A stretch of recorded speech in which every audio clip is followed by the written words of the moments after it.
House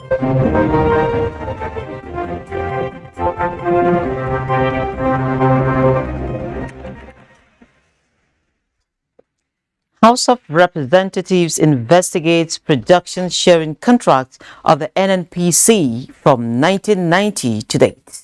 Antonio Guterres wants world leaders to act now to avoid a climate catastrophic future. Gold prices at 2.5-year low as traders brace for U.S. Federal Reserve outcome.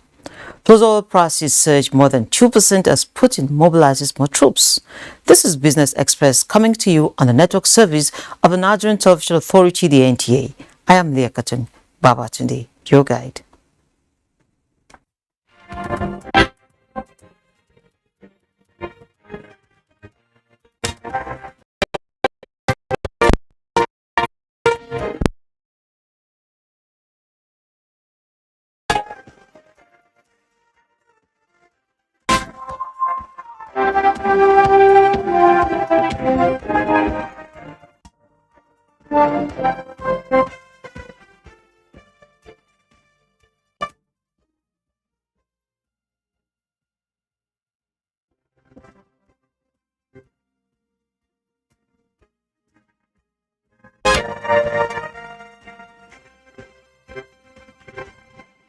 A very good afternoon to you, and we start by informing you that President Muhammadu Buhari says his administration has adopted a national climate change strategy with the aim to deliver climate change mitigation in a sustainable manner, as well as advocating for climate justice.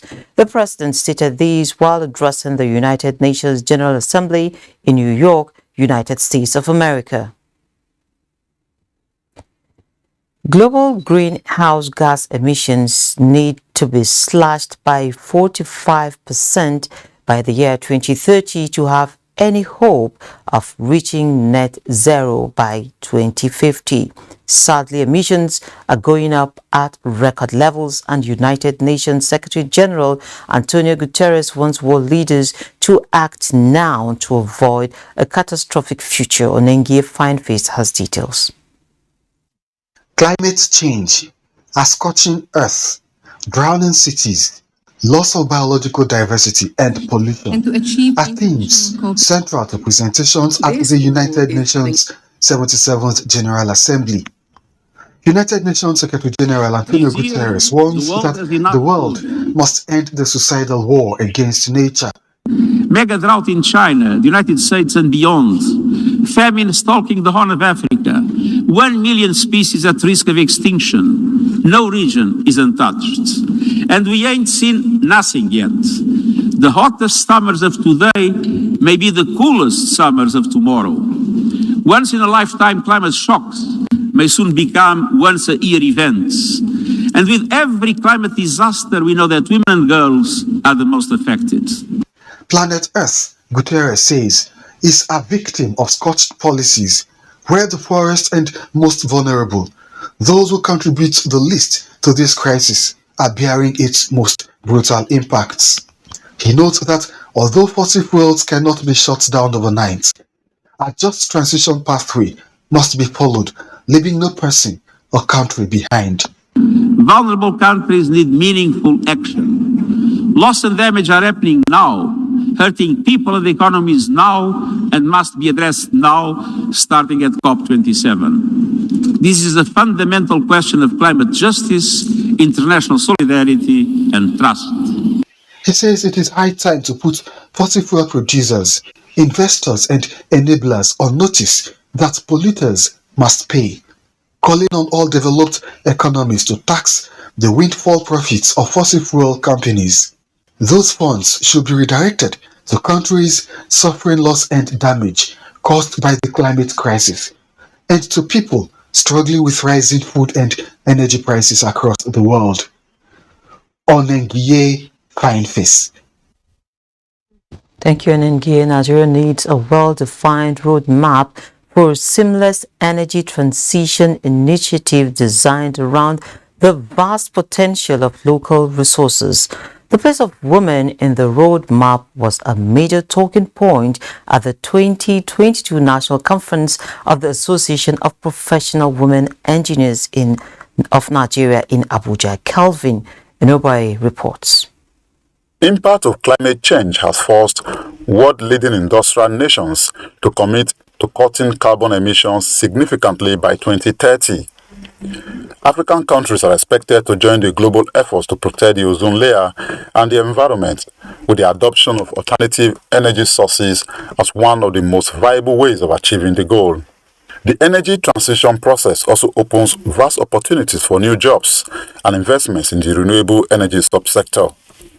While this can be good news for Nigeria, with the largest alternative energy market in Africa, it also offers women engineers a chance to assert themselves and get to the top of the professional ladder they have gradually climbed in recent years. How do we transit? What's our own strategy? We can't just be doing follow, as they say. We must look at the realities of our own situation. And that's what we are talking about. And chart a course that will not be detrimental to us as a people and as a nation. Africa has evolved into an educational and service organization on a mission to increase the number of women that are practicing engineering. This is to fulfill our vision, being an advocate for the advancement of women in engineering profession towards national and global technological developments. The 2022 APWEN National Conference was an avenue to recognize agencies, organizations, and individuals who are serving as torchbearers for the advancement of women and girls in science and engineering. In Abuja, Kelvin Ewunwaye. Thank you, Kelvin. Nigeria's government recently launched its Energy Transition Plan (ETP), which is targeted to be its homegrown, data-backed and multi-pronged strategy to achieve net zero emissions by 2060. It is also aimed at solving energy poverty and lifting 100 million Nigerians out of poverty. The plan is estimated to cost more than $400 billion.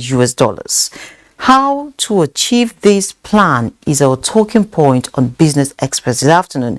And joining me from Port Harcourt is Billy Gillis Harry. Mr. Billy is, of course, the president of Petron. You're welcome to Business Express.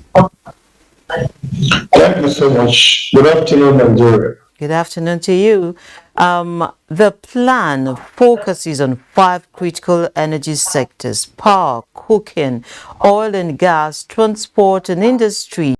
What is your take on this plan? Well, first of all, I must commend Nigeria, especially the Vice President, who has taken the bold initiative to announce these energy transition plans ahead of COP27. Obviously, this is one outing that I would say Nigerians have started maybe taking their rightful position to be leaders in Africa.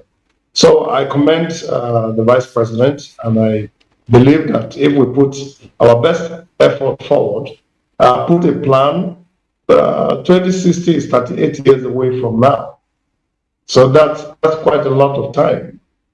And it's important, that we get it right, put plans in a way that year by year and government by government, it will be followed through to make sure that it's successful. So it's a very good idea. The launch was successful virtually.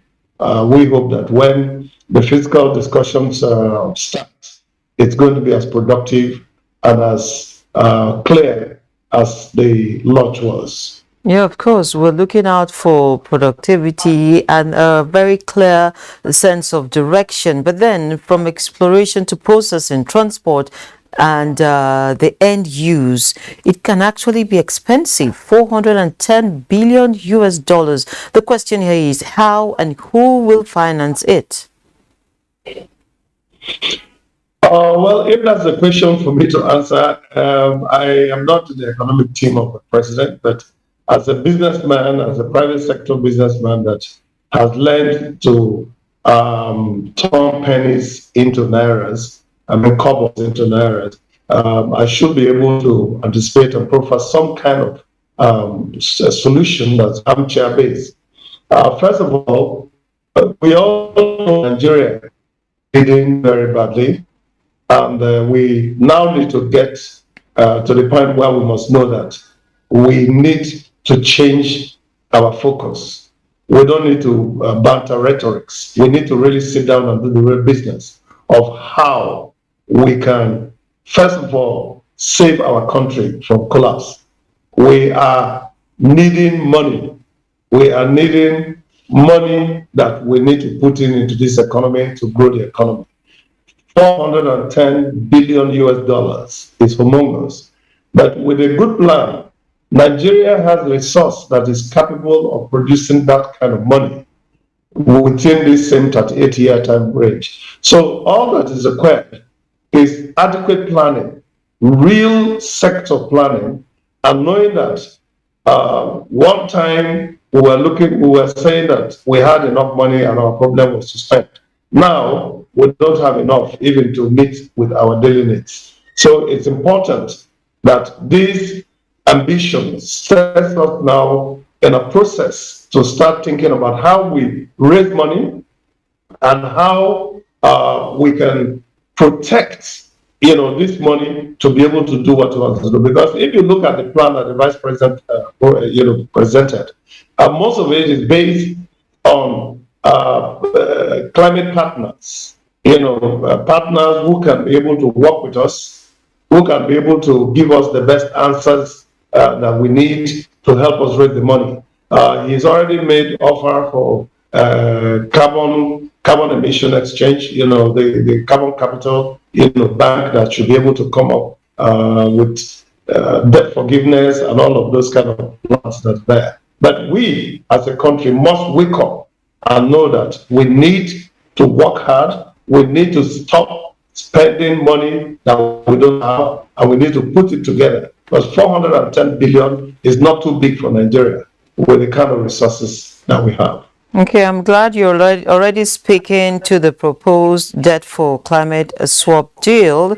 Can you give us a sense of understanding what does it entail and what will be the benefit for Nigeria? Well, what it entails is that from what the vice president has proposed, look, we're already in debt to several countries. Most of these countries are very, very interested in making sure that the carbon emission is reduced drastically to ensure that there is climate stability. Right today, many parts of the world are already going to be extinct by cold, ice, water, different kind of thing that the climate change, because the temperature change can, deal that, fatal blow. So those countries are interested, and Nigeria is owing a lot of money. So what the vice president has said is, hey, look, we are an oil and gas producing country, so of course we are a guilty party when it comes to the carbon emission. But here we are, we're going to take, very studied decision on how we can reduce our carbon emission and get a credit. And in doing so, give us debt forgiveness in exchange for this good conduct to save the earth. So it's a win-win situation for any of these countries that have already loaned us money and are being impacted negatively by climate change, that this carbon emission swap deal that the vice president has proposed on behalf of Nigeria will work for Nigeria. And of course, it's one very sure way also of raising this money to meet our $410 billion benchmark. Of course, we're already also seeing the effects of the Russian Ukrainian crisis on most of these economies with winter coming. Now, do you see these economies patronizing Nigeria, buying our gas, and how will it work for us? Well, again, it requires for prudence and very prudent management and frugal expenditure. Nigeria has, we are actually more a gas economy than an oil economy from the data that has already been mined and published, that have enough gas to give us a good run for the next 300 years. So if our gas production is well catered to, we try to make sure that our pipelines are not vandalized. We have our young people across the whole country, whether it's in Niger Delta or it's in the Northeast, embracing and looking forward to an egalitarian society with very robust economic benefits. The fine project that's already been planned all the way to Morocco will give us the benefit, because once we're in Morocco and then we head into the Mediterranean, we are already, almost in Europe. And once our gas lands Europe through pipeline from production, we are going to be the new gas right to be courted by the world. So I think that European nations should be able to work with us this time, not as a beggarly nation, but as a contributory factor, economic factor to changing how the energy distribution functions. And Nigeria, of course, is very well known for that. We need to start being efficient in our management and also being frugal in our expenditures. Okay. So I think that this war will give us a win situation. Okay, great. So, all right. Before I let you go, still about meeting the 2016 net neutrality goal by Nigeria. Is the energy transition plan feasible when you look at it as an industry player? Because some people say we're being over ambitious. Which side of the divide do you fall in? There is nothing Nigeria cannot achieve. There is nothing in this world that Nigerians are not leading. There is nowhere, no science, no economy, no economic activity, no arts that you will not find in Nigeria, presenting and playing lead roles. So it's very, very clear that we must be positive in believing in our country and ourselves. And I want to encourage everybody who's a Nigerian that we have a country that could easily become a world power. And all we need is to believe in ourselves, work hard, and get to all, dot all the I's and cross all the T's that should make us to become successful. So $410 billion US. It's not, look, go and check the budget of Texas as the states. So there is really nothing that Nigeria cannot achieve if we put our hearts to it. And I think that we can do that. But let's get our acts right and get moving. Okay, great. Thank you there. Billy Gillis Harris joined us all the way from Port Harcourt. Do have a nice day. Thank you so much. Great. Oil jumped more than 2% on Wednesday after Russian President Vladimir Putin announced a partial military mobilization, escalating the war in Ukraine and raising concerns of tighter oil and gas supply. Brent crude futures rose 2.4% to $92.79 a barrel after falling $1.38 the previous day. U.S. West Texas Intermediate crude was at $86.05 a barrel, up 2.5%. The House of Representatives has commenced investigation of the joint venture businesses and production sharing contract of the NNPC from 1990 to date to ascertain whether the procedures were within the ambit of the law. It should be noted that joint venture agreements and production sharing contracts are supposed to protect the interests of all parties. However, there are concerns that these agreements are being observed in breach. Infractions in the oil and gas business, either by the operating companies or individuals within the sector, has a corollary effect on the Nigerian economy.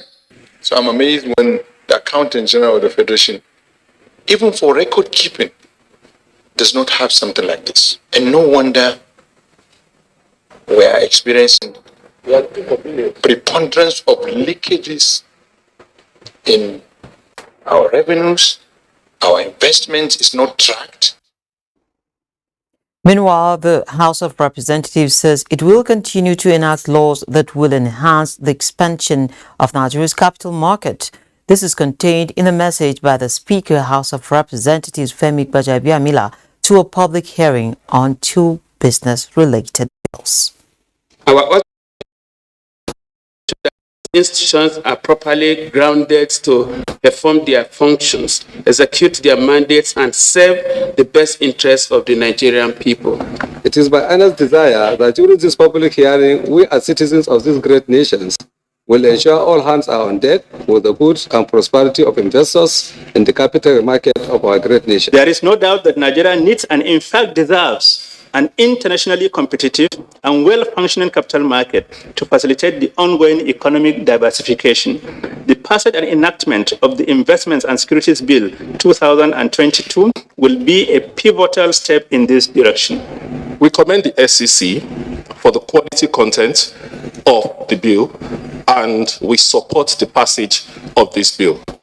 We welcome the review of the Investment and Securities Act.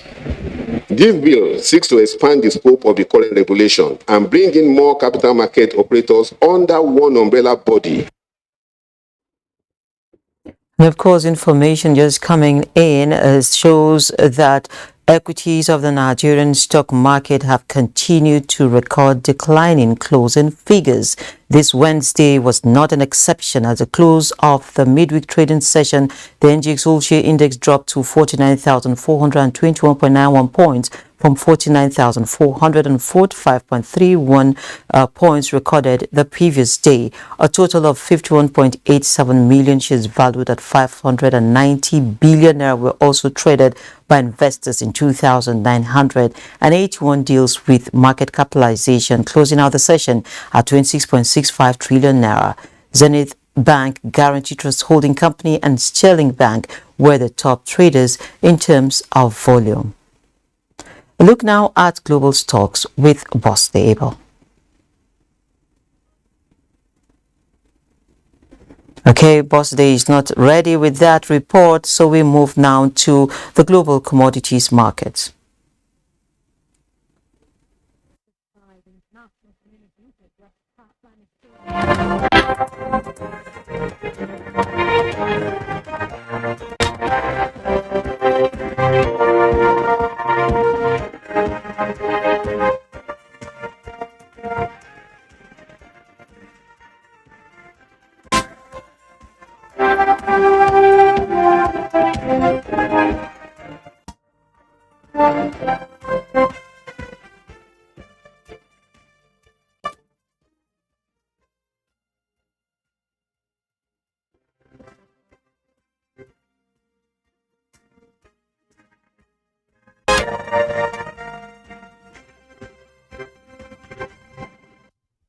Boss Abel is ready for us now with a global stock market update. Investors expect that the central bank will deliver its third consecutive 0.75 percentage point rate hike to tame high inflation at the conclusion of its latest two-day policy meeting Wednesday. A higher than expected consumer price index reading in August and hawkish comments on rate hikes from federal leaders have weighed on stocks, with more pressure likely ahead as its central bank continues to fight inflation. U.S. stock futures rose slightly Wednesday as leaders looked ahead to a potential interest rate hike announcement from the Federal Reserve later in the day. European markets were cautiously higher on Wednesday as investors in the region braced themselves for another aggressive interest rate move from U.S. Federal Reserve. Shares in the Asia-Pacific traded lower.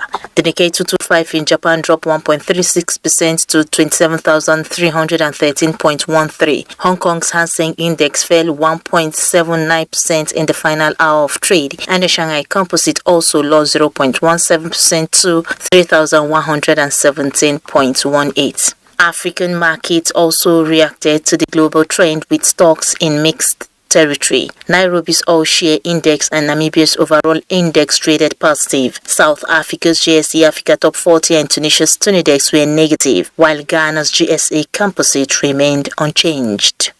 Boss Able, Business Express. That wraps Business Express for today. Remember to keep in touch with us, so do send in your comments, observations, questions, and suggestions. Also be informed that all previous episodes are available on the YouTube, on the NTA's channel. You can also communicate with us via our various social media platforms. Business Express returns Thursday at 9:30 a.m. I'm Leah Kating Babatunde saying be safe out there and God bless Nigeria.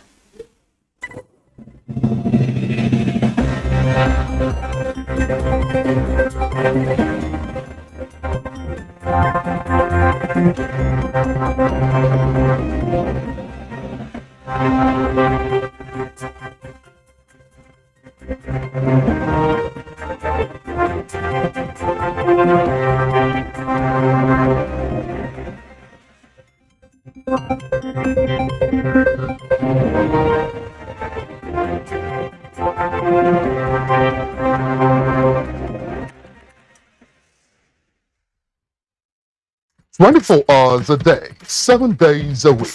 You can watch NTA International live on your TV, computer, iPad, tablet, and phone. Log on to visiontv.co.uk and click on Entertainment, then NTAI. You can also download the iOS or Android app on your mobile devices to watch NTA International on the go, anywhere in the world. NTA International,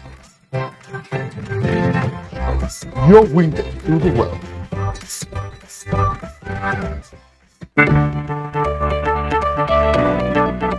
and welcome to another amazing edition of your weekend. I'm telling you, oh, it has to be heat, and it has to be steamy, it has to be hot. But we've decided that, somebody has to tell a story that is family oriented. Welcome to another edition of Talking Movie. News everyone ever cared about.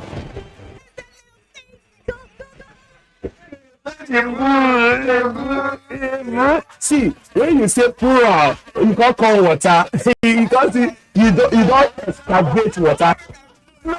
This is a #1 program, Gallery.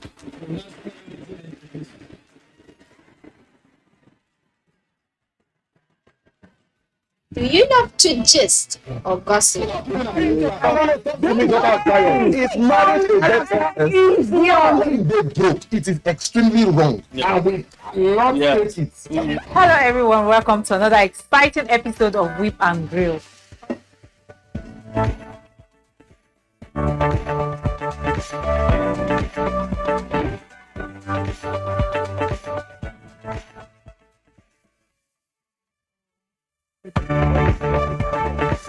Welcome to the Slant today, where we say it as it is and we get to enjoy